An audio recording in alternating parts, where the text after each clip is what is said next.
Ses- Seseorang baru nak kahwin mulakan majlis perkahwinan. Pengantin perempuannya lari kahwin dengan orang lain.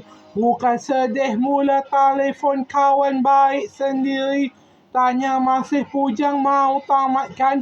Yang kawannya setuju ya terus datang. Yang akhirnya nikah.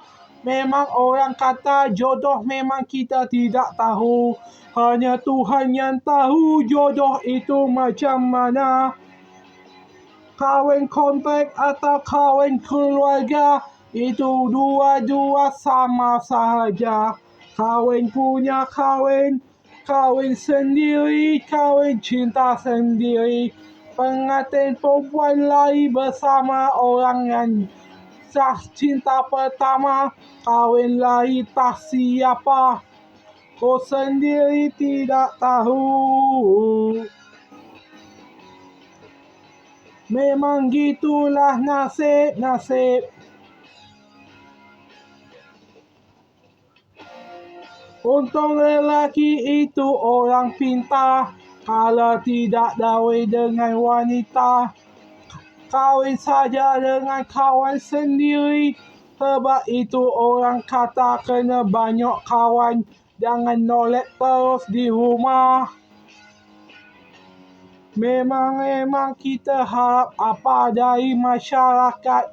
Jawapan cinta ini nama entah apa-apa. Ganti pengantin sahaja. Perkahwinan bukan untuk cinta, tapi untuk mengelakkan maksiat. Kerana banyak sekali ajaran sesat macam gini. Kalau tidak dapat restu orang tua, dedek bayilah jawabnya. Hei, dasar ajaran sesat mana. Tapi bercinta juga itu ajaran sesat. Memang cinta itu salah. Apa tak lari kita beragama apa.